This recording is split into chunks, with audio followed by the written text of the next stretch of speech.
Est-ce que votre pouls est régulier? C'est une drôle de question, hein? Souvent, on prend notre pouls, mais souvent, on utilise des cardiofréquencemètres comme des montres polaires. Et là, on a notre pouls, mais dans le fond, on ne connaît pas le rythme de notre pouls. Super important à savoir. Je suis Nathalie Rousseau, kinésiologue, propriétaire de Hop la Vie, Nutrition Santé plein air. Je suis aussi diplômée d'un bac et d'une maîtrise en nutrition et coach en habitudes de vie depuis 20 ans. Et laissez-moi vous expliquer pourquoi c'est super important, de connaître votre pouls. Premièrement, il faut savoir comment le prendre. Votre pouls, vous pouvez le prendre, comme je disais, avec un cardiofréquencemètre. Vous pouvez le prendre avec 2 doigts sur le côté. Ici, vous avez la bosse à l'avant. Vous allez juste doucement sur le côté. Et là, vous allez sentir vos battements. Vous allez compter votre pulsation, par exemple, au repos, on peut le prendre sur 15 secondes. Et vous multiplierez par 4, ça vous donnerait votre pouls sur 1 minute.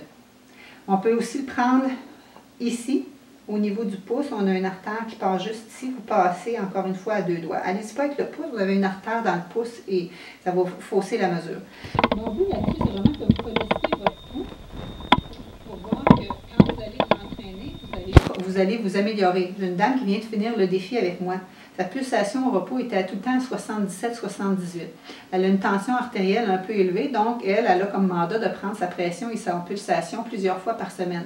Son pouls au repos, en 4 semaines, il est passé de 77 à 64. C'est extraordinaire. Ça veut dire que son cœur est plus efficace. Donc, c'est comme une assurance vie à long terme.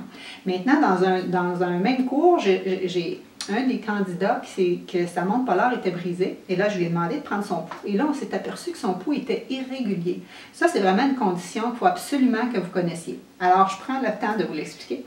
Peu importe s'il est lent ou rapide, ton pouls devrait être régulier. S'il est lent, 60 battements à la minute. Ou si tu viens de faire un intervalle intense, ça va être plus rapide. Ça va peut-être être comme ça pour 30 battements à la minute.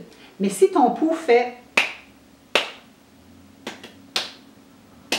un rythme un petit peu bizarre, qui n'est pas consécutif, c'est super important, de un, que tu le saches, que tu avertisses ton entraîneur et ensemble, que tu aies consulté un médecin. Alors, cette personne-là, je l'ai envoyé consulter en le temps de le dire. Il s'est fait observer vraiment rapidement parce que lui, ça le faisait même au repos.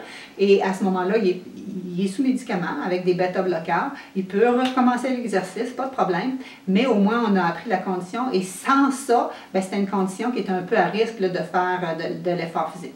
Peut-être que c'est votre cas, que vous ne le savez pas, que vous ne le saviez pas, que vous prenez votre pulsation avec votre polar. Donc, prenez la peine de le prendre au moins quelques fois avec vos doigts, à l'effort ou même au repos pour savoir si votre pouls est régulier. Super, merci!